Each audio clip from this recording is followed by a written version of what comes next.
The year was 1982. The American landscape was undergoing a quiet revolution, a shift from small-town intimacy to sprawling, anonymous modernity. But in the shadows of this change, a certain kind of person began to disappear. They were the people living on the economic and social fringes, the itinerant workers, the runaways, the victims of circumstance who had few people checking their clock or reporting their absence. In the small, dusty town of Ruston, New Mexico, a place where the sun baked the pavement and secrets withered quickly, a young woman named Clara Rodriguez vanished. Clara was 23 and life hadn't been kind.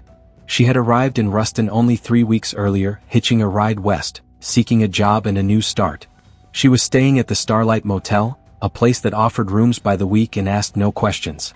She was beautiful, with sharp, hopeful eyes, but she had no local friends, no family, and no fixed address. To the local police, she was a transient. When the manager of the Starlight found her room empty, her few belongings gone, and a week's rent unpaid, he didn't call the police. He simply rented the room again. It took 6 weeks for the file to be opened. A beat cop, Officer Frank Delano, found Clara's worn denim jacket discarded near a county road landfill, far from the motel. The jacket had a tear in the shoulder and a faint, almost invisible trace of dried blood. Delano had a bad feeling. He ran the jacket through forensics, but the technology was primitive. The blood was human type O, but nothing more could be determined. The local chief of police, a man nearing retirement, saw the name Rodriguez and the history of the Starlight Motel. He logged it as a possible runaway, or perhaps a simple relocation. Clara Rodriguez was filed away. Case 82-140. Status: inactive. This pattern of dismissal was precisely what the predator counted on. His strategy was simple, elegant, and chillingly effective. Target the uncounted. He was a ghost who blended into the vast, anonymous arteries of America, the interstate highways. He was a long-distance hauler, a trucker whose rig was his mobile fortress and whose routes were his hunting grounds. His name, if anyone had bothered to write it down at that time, was Robert Bob Carver. Bob Carver looked like every other hard-working, unassuming man on the highway. He was 41, portly, with a receding hairline and a slow, methodical gait. He smiled easily, tipping his hat at waitresses and giving a cheerful nod to toll booth operators. He drove a clean, unmarked tractor trailer, meticulously maintained. When he drove, he was anonymous. When he killed, he was meticulous. He left no witnesses, no identifiable evidence, and crucially, he left no connection between himself and his victim's disappearance. He didn't just take lives, he erased them. 2 years after Clara vanished, the pattern began again, 3 states away. Oklahoma City, 1984. The victim was a young man named Tommy Vance. He was 18, a high school dropout who worked odd jobs at truck stops, earning cash to feed a minor drug habit. He had a family who cared, but they'd grown weary of his disappearances. When Tommy vanished, his parents waited 2 weeks before calling the police, hoping he'd return. Tommy's case received slightly more attention than Clara's, due to the pressure from his local church, but the official finding was similar: a simple runaway. Yet, the crime scene, a desolate lay-by on Interstate 40, contained a single piece of evidence that would haunt the case file for decades: a size 12 boot print with a distinct, shallow tread pattern, partially obscured by gravel. Over the next 7 years, 4 more victims were added to the unofficial ledger of the forgotten. In 1986, Flagstaff, Arizona, a 20-year-old Native American woman, a student who had missed a ride back to the reservation, ruled a possible accident or exposure. In 1989, Central Texas, a male hitchhiker, a Vietnam veteran passing through, ruled a likely interstate flight to avoid outstanding warrants. In 1991, Southern Colorado, a woman who worked late-night shifts at a diner near a truck depot. Her case was the first one where a local detective felt a flicker of recognition. That detective was Eliza Thorne in Pueblo, Colorado. She was in her late 20s, a sharp, tenacious investigator who chafed at the bureaucracy of small-town police work. When the diner worker, Maria, disappeared, Thorne noticed the similarities. Maria was an easy target, worked a lonely shift, and lived simply. Thorne's gut screamed foul play. Thorne began digging not just into Maria's life, but into the files of other disappearances along the I-25 corridor. She started pulling archived microfilm, chasing paper trails, and making tedious, expensive long-distance calls to police departments across state lines. She found Tommy Vance's file in Oklahoma. She found the Arizona case. And eventually she found Clara Rodriguez in New Mexico. The physical descriptions of the victims were varied. Male, female, different races, different ages. But the MO, the method of operation, was chillingly consistent. 1. Target selection. Individuals who had minimal ties were itinerant or had a history of leaving without notice. 2. Location. Always within a 5-mile radius of a major interstate, I-40, I-25, I-10, near a major truck stop or depot. 3. Timing. The disappearances almost always occurred during the change of seasons. Late spring, late summer, or early fall, periods of high seasonal travel and shifting populations. 4. Evidence. A complete, absolute lack of forensic evidence at the point of abduction. Detective Thorne tried to pitch her theory, a coast-to-coast serial killer targeting the forgotten, to the state police. They listened politely, then dismissed her. Detective Thorne, a captain from the State Bureau, told her, leaning back in his chair, "You have 6 missing persons over a decade in 4 separate jurisdictions. The profile is too broad. This is not a serial killer. This is the simple tragedy of the road. People vanish." Thorne left that office with a knot of frustration in her stomach, but also with a quiet, burning resolve. She couldn't get the official task force. Fine. She would start her own. She bought a massive 4-drawer steel filing cabinet and labeled it with a single word: The Road. For the next 20 years, Detective Eliza Thorne became a ghost of the cold case unit. She solved her local cases, she raised a family, she earned promotions. But every spare moment, every lunch break, every quiet weekend, was spent meticulously cataloging the contents of The Road. She became an expert in the forgotten. She found more victims. By 2005, she had connected 12 disappearances that met the criteria. She plotted them on a huge, laminated map that covered the wall of her home office. The map looked like a grotesque road map of America, with small, faded photos marking points along the great interstates. The pattern had solidified, but the identity of the killer remained elusive.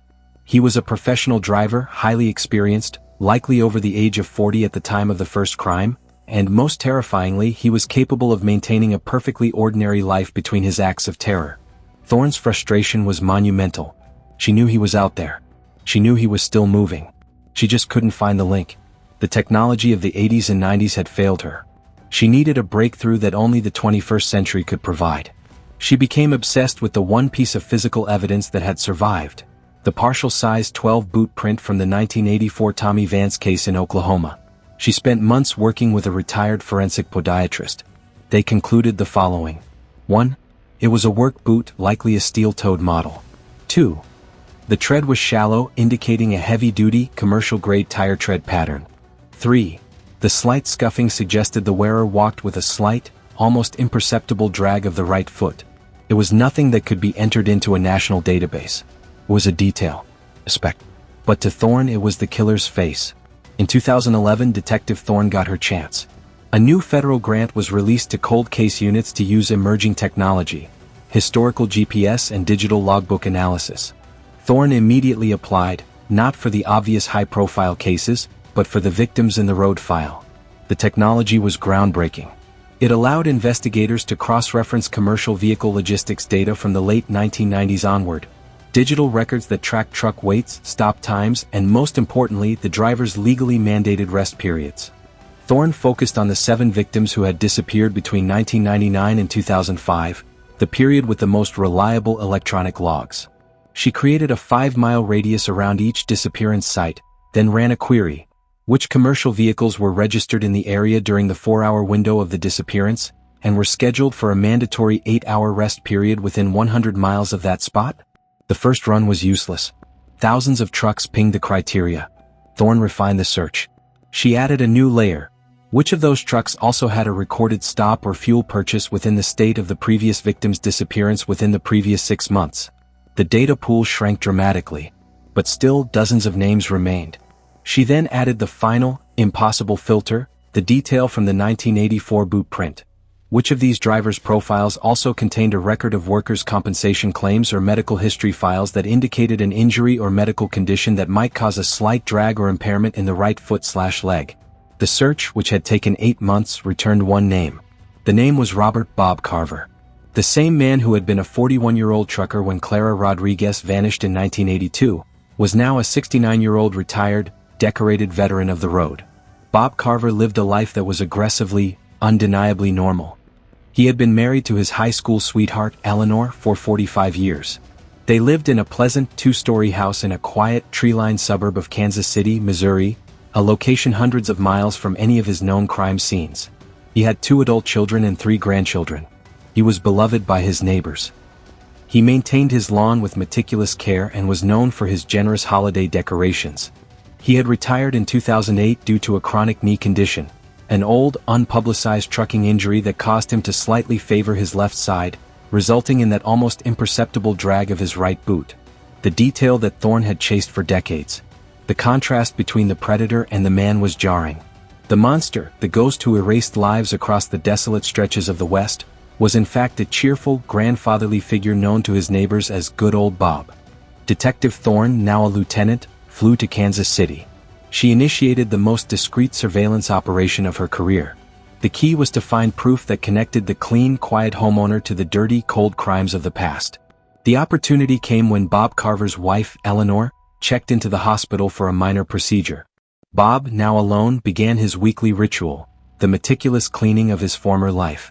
The surveillance team noted his focus was not on the house, but on a large, custom-built shed in his backyard, which he used for woodworking.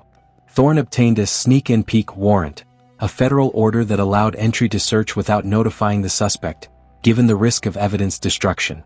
Inside the shed, behind a false wall meticulously constructed from salvaged oak, they didn't find bones or blood. Bob Carver was too careful for that. They found a single hand-stitched leather-bound book. It was his logbook. The book was divided into sections, one for each year of his driving career, from 1982 to 2008. But these weren't standard commercial logs. These were personal entries. Next to the required mileage and rest stops, Bob Carver had kept a personal, coded record. Each entry was a single sentence, cryptic and cold. For the week of Clara Rodriguez's disappearance in 1982, the entry read, Ruston. Found a pretty stone for the collection. She had no roots. For the 1984 Oklahoma case of Tommy Vance, Interstate 40. The little bird tried to fly but the cage closed too fast. Left the nest empty. For the diner worker Maria in Colorado in 1991, Pueblo Stop. Her uniform was clean. Now the road is cleaner. Parked at mile marker 117. The logbook contained 23 such coded entries. 23 victims. Nearly twice the number Detective Thorne had suspected. The logbook was a serial killer's trophy room written in ink. It confirmed the dates, the locations, often giving the exact mile marker of the abduction, and the killer's chilling psychological assessment of his victims. Their forgotten status was his criteria.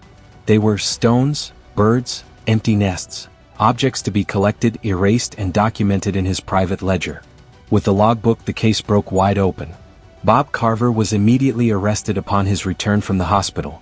He was sitting in his easy chair watching a baseball game when the SWAT team moved in. He didn't resist. He simply sighed, a sound of almost weary relief, and asked if he could turn off the game. In the interrogation room, Detective Thorne, now gray-haired and exhausted, sat across from him. She laid the logbook on the table. "Why, Mr. Carver?" she asked, her voice cracking slightly, years of frustration finally spilling into the question. "Why did you target people who had nothing? Why the forgotten?" Carver, the quiet grandfather, looked at her with vacant, placid eyes. "They were already gone. I just helped them finish the trip.